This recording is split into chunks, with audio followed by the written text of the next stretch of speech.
I'm sure like many of you have heard about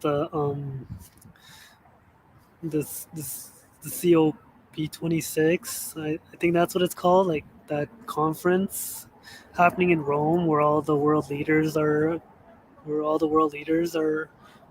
at. So um and also Trudeau is there as well. So and like yeah, I'm sure he's probably gonna make Canada look bad at that the conference in Rome. So I'm gonna pull up an article right now that's gonna help explain it all. So so this is an article. So this is from Spencer Fernando. It says at COP26, Trudeau sells out Canada's economy and risks our national unity. So this is from November 1st. It's recent, so it's a recent article. So says Trudeau's plan to cap oil and gas sector emissions will profit foreign energy producing nations, leave Canadians poor, and do nothing for the environment. Or for someone like Justin Trudeau who craves international attention and never met a virtue signaling opportunity he didn't want to exploit, the COP26 conference is like a drug. Suffice to say, Trudeau certainly indulged at the conference in his short speech. In that small amount of time, he managed to set Canada on a course that will deeply damage our economy and our national unity while doing nothing to actually help the environment. In a press release, the government detailed Trudeau's pledges.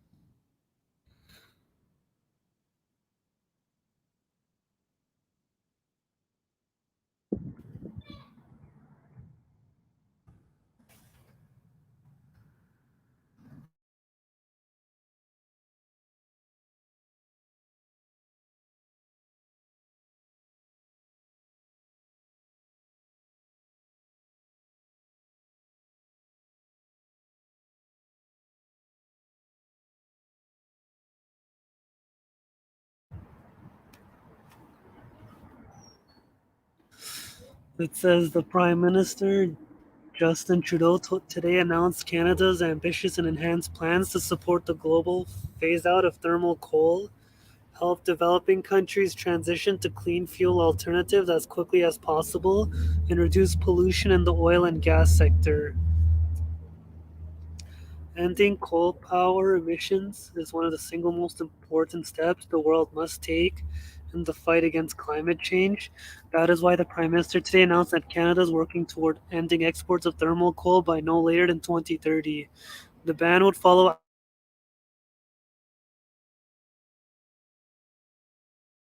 action already taken by 2030 and putting in place investments of more than $185 million to support coal workers and their communities through the transition to cleaner energy. To further support the global community's efforts to phase out coal-fired electricity, the Prime Minister also announced up to $1 billion for the Climate Investment Fund's Accelerated Coal Transition Investment Program through Canada's International Climate Finance contribution to help developing countries transition from coal-fired electricity to clean power as quickly as possible. This investment will lead to the successful implementation of country-level strategies and associated kickstart projects, build support at the local and regional levels, and accelerate the retirement of existing coal mines and coal power plants while enabling new economic activities and contributing to a socially inclusive and gender equal transition.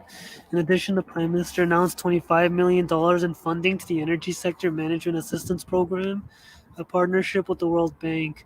This will help develop and implement clean energy alternatives and support low and middle income countries in the transition to a cleaner economy. Canada is among the world's biggest oil and gas producers, and all Canadians have benefited from the sector's contributions to our economy. As our country and the world move to clean energy alternatives,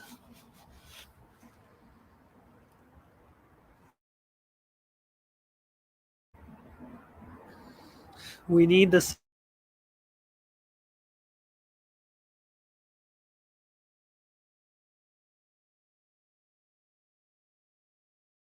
sector to continue to adapt, which will spur innovation and help create. Prime Minister today announced that Canada is the first major oil producing country moving to capping and reducing pollution in the oil and gas sector to net zero by 2050.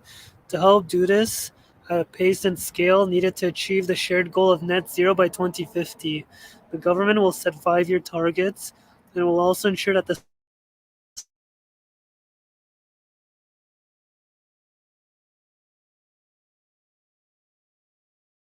sector makes a meaningful contribution to meeting Canada's 2030 and seeking the advice of the Net Zero Advisory Body on how best to move forward on this approach.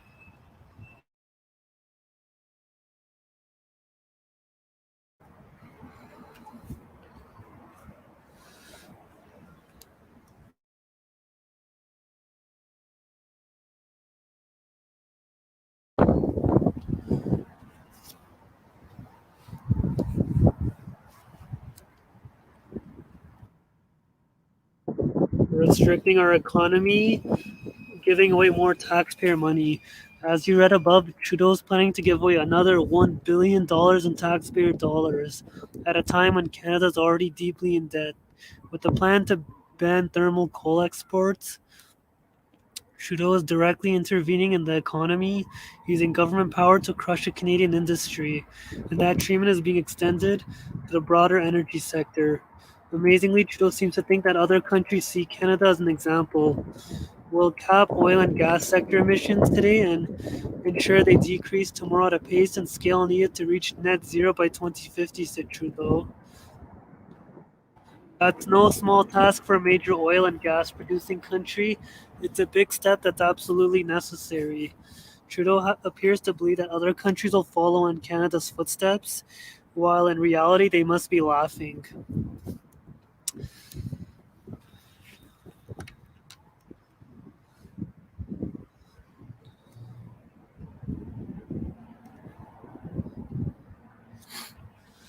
Oh, no doubt about it. I mean, who's gonna take Canada seriously? Like Canada has almost little to no influence internationally. So, any, anyone really thinks? Do people really? Is anyone really gonna take Canada seriously? I mean, we're hardly even mentioned internationally. So I don't even remember the last time Canada was mentioned internationally. So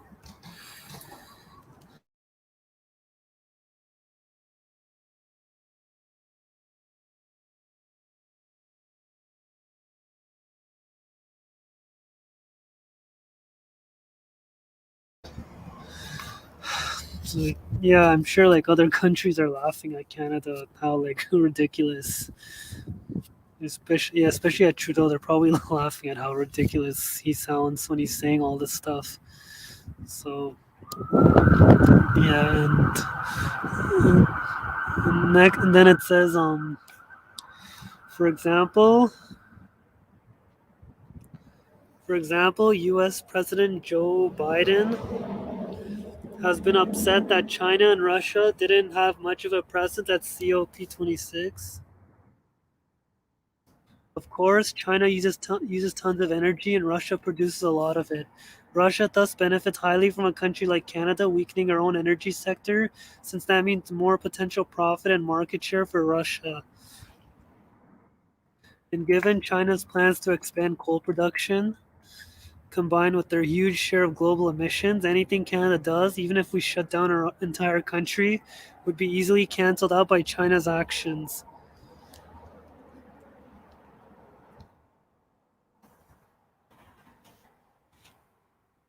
damaging national unity.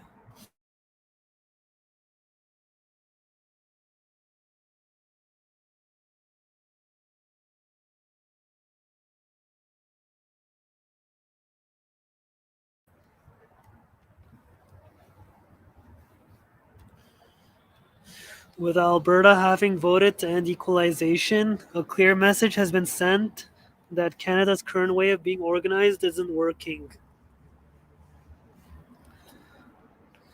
Other provinces are glad to take the money generated by the energy sector, but then turn around and restrict the energy sector, damaging Alberta's economy while still feeling entitled to the money.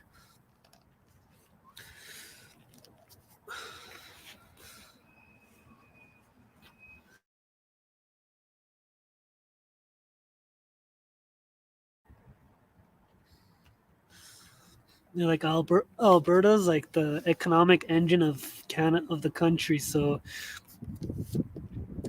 like if Alberta, yeah, like if Alberta falls, then the rest of the country falls with it too, as because Alberta is where like all the oil is like produced, all the is where like all the oil and natural gas I think is produced. So and because they're not able to like export their oil to other countries, like it's really like affected. It's really like affected their economy as they have like as they have like high unemployment there. So and yeah, and I'm sure like yeah, and many people in Alberta are like fed up with like being treated like terribly by Ottawa. So and like they recently voted to like end equalization. So yeah, and I don't think that's like getting a lot of attention. So yeah, and also like many people in Alberta like they want to separate too because like they're fed up with the way they've been treated. So many of them like they don't even like want to be in Canada anymore. Like they they want to like they want to like join the United States. So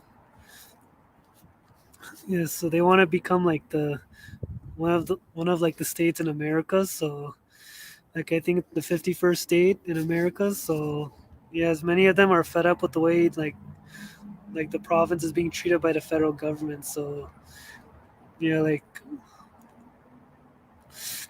if Alberta falls, then the rest of Canada falls with it too, as Alberta's the economic engine of the country. So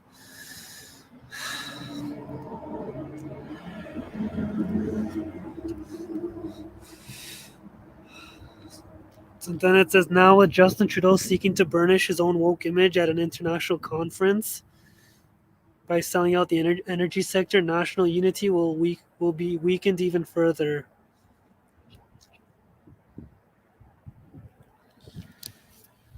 Trudeau once again has shown that he values his global perception above the well-being of Canadians or the strength of the country.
All right. I think something happened to the internet, so yes, so I have to pull up the article again.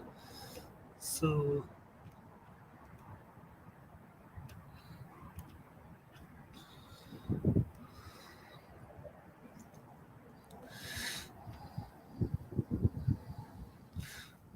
So yeah, when politicians say climate action, what they really mean is make life more expensive.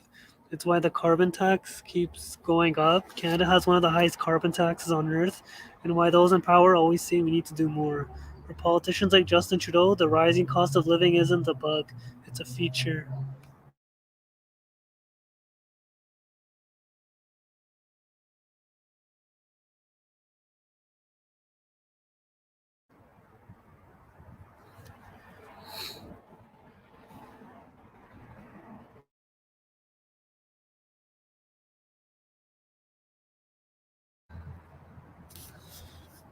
Elites exempt.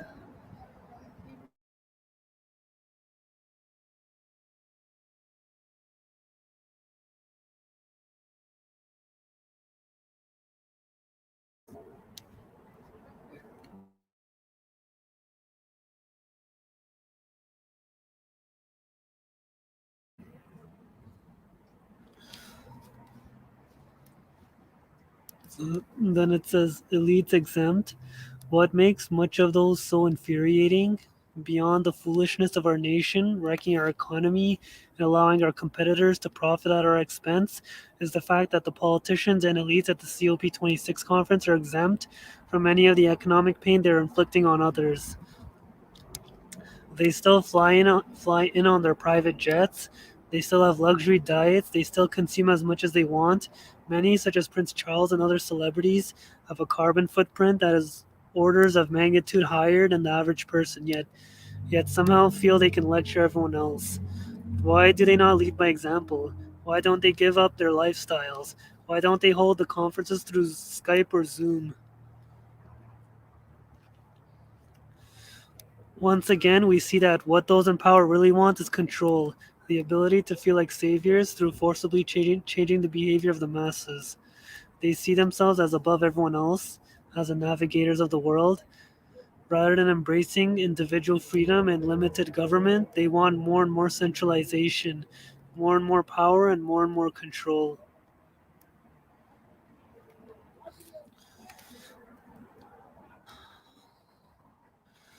So, so that's the end of the article, and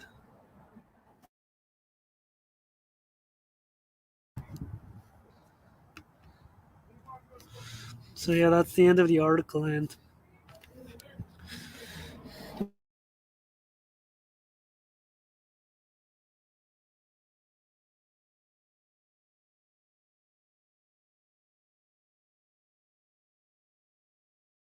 yeah, yeah, a lot of like a lot of these like elites, they these like global conferences, like many of them are like they talk about like reducing like carbon footprint and all that, but yet these politicians or like celebrities, they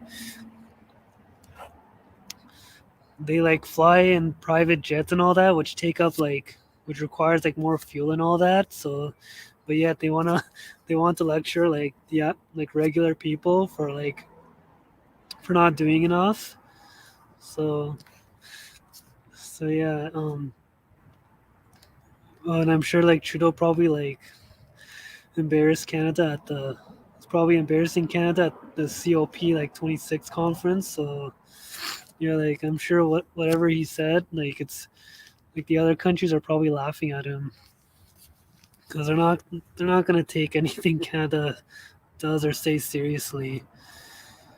Because like Canada has, cause Canada first off has very little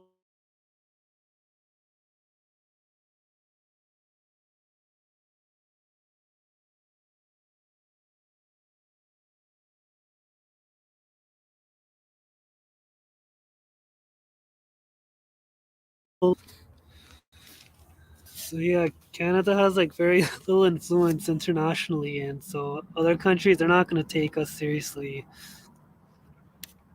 especially since like we Canada's unable, especially since Canada's unable to even defend its own citizens. Like other countries are probably just laughing at us as we're like the laughing stock of the world. So and also Canada hardly like is hardly ever mentioned internationally as well. So that just goes to show how there's very little how like the country has like little to no influence worldwide or internationally. So so yeah, and I'm sure like whatever Trudeau said, like I'm sure the other countries are probably laughing at him. So yeah, so that was the end of the article. So I can close that. So yeah, I'm sure the other countries like they're just laughing at Trudeau as they're not as they don't take him seriously. But but it's like but like it's but maybe but it's like Canadians who will suffer from this as many as the economy in Canada has been like struggling for a while and like with and now with Trudeau saying like he wants to like get rid of the energy sector like the oil and gas sector now he's causing like now it's like he wants the country to be like more poorer as he doesn't want like Canadians to prosper. So like Alberta right now is pretty much struggling. So as unemployment there in the province is high because they rely a lot on the energy sector for they rely a lot on the energy sector. So and, be, and because of like government policies, they aren't able to export their oil, which which would actually help the province and even the country make more money, and it also like boost the economy too, as the economy in Canada has been like tanking for a while. So yeah, but Trudeau apparently he's more concerned about climate change and like like just ending the energy sector. So while like countries like Russia, they're like other countries, like Russia and other countries, they're like benefiting from this. So as it means like they can now export their oil. As it means like now like their economies will benefit from like exporting their oil. So and I don't know, like maybe they might even send their oil to Canada too, Russia. So yeah, but all it's gonna do is just benefit like the Russian economy. It's not gonna do anything to help Canada. It's not gonna benefit Canada's economy. So because Trudeau he doesn't want Canadians to benefit from it. So because he probably thinks that Canadians will it will help Canadians like make more money and all that. Like if he if Canadian oil is exported. So yeah, like this whole like banning like getting rid of the energy sector, all it's gonna do is help other countries. It's gonna like benefit other countries' economies because then it means like they can export their oil like anywhere they want, knowing that there's no competition. So yeah, that's everything I wanted to talk about, and I'll be signing off now.